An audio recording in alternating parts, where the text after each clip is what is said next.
can you shut down the Browns running game led by Nick Chubb, and whether Kareem Hunt will be back? He's been nursing an ankle injury, also was on the COVID list for the Browns as well. Browns have a good offensive line as well, among the best in the league, and that's really the appeal to a quarterback coming to Cleveland to say, maybe we're just one piece away, given all the first rounders that we have on the defense.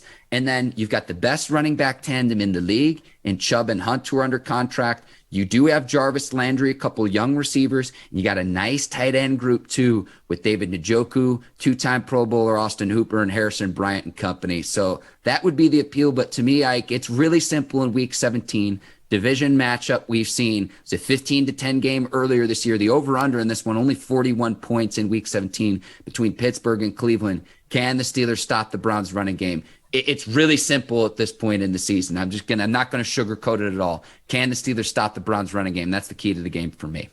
Yeah, get out my head, Mark, because that's all I was saying. Keep the game. Browns got to run the ball to have a chance to beat the Pittsburgh Steelers. The Pittsburgh Steelers have to stop the Browns run game.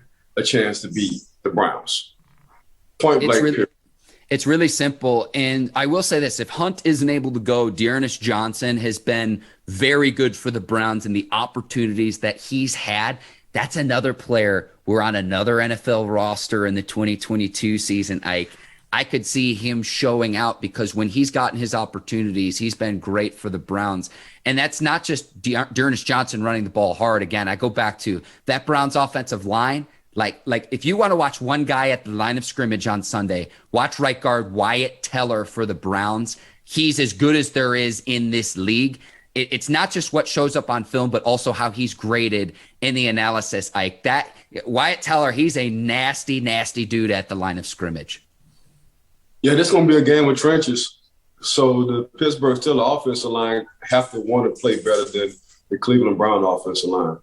And I'm talking about in the running phase. I ain't even talking about in the passing phase. I'm talking about the running game.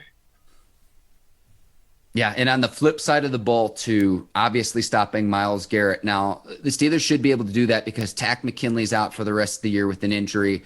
Jadeveon Clowney's been in and out of the lineup, too. So the Browns actually don't have quite the defensive end depth that they've had earlier this season. But Myles Garrett off the edge, you've got to chip, you've got to keep a tight end in, you've got to give help, you've got to double team. He's a key player you want to key in on, considering he's an absolute game breaker for the Browns. So he's as good as there is in the league. He's among the highest paid defensive players in the NFL, and for good reason.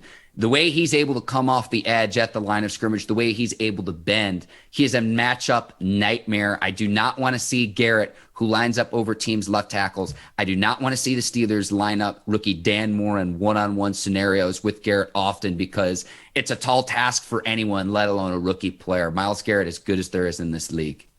Yeah, Coach T always have the motto, though, next man up. So time will tell. But going against Myles Garrett, who has been playing out of his mind this year, behind T.J. Watt, who is a Pittsburgh Steeler, to be exact. So that's just letting you know, man, you got two, premier guys who are in their prime in one division, Myles Garrett and T.J. Watt. T.J. Watt's been hurt. Myles been hurt. So time will tell us here if they just going on the field, however, on who going to win the battle, who going to get the most sacks out of the two. But yeah, man, this is for me, and I can say this is where it usually starts at, because that would be easy for me to say, man, it always starts in the trenches. But for this game, I think the physicality part, it's going to be between who want to be more physical than who. Offensive line for the Pittsburgh Steelers, but the offensive line for the Cleveland Browns. Possibly Big Ben's final time playing at Heinz Field as well.